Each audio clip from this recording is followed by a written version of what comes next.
For the lat test, you're going to sit against the wall with your hips and knees at 90 degrees. You're going to reach your hands overhead and see if you can get your hands to touch the wall without letting your back arch in that position. So keep it pressed in and see if your hands touch. For the quad test, sit on the very edge of a bench, lie back, tuck your knees up towards your chest, and one leg at a time, start to lower your foot down towards the floor. Keep the other knee tucked in at your chest with your shoulders up off the bench, and you're going to see if you've got enough range in your quad to allow your leg to drop down so your foot is close to the floor. If your feet are nowhere near the floor, then that's a positive tight quad test. For the clams, lie on your side.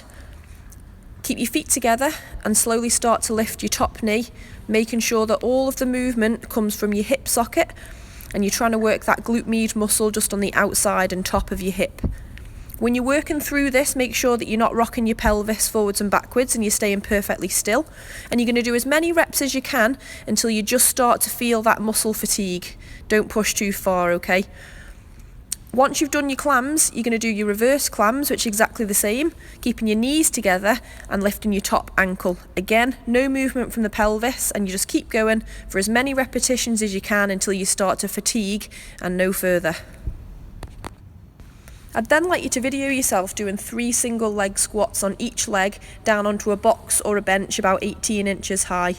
Film it from the front, and as you're doing it, just try and keep your knee in line with your toe. Let me know if one side feels more difficult.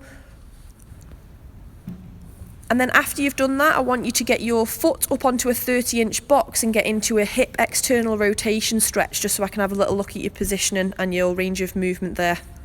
Hold each side for a couple of seconds, and then I just want to see 3 air squats from the side, 3 from the front, and 3 from the back.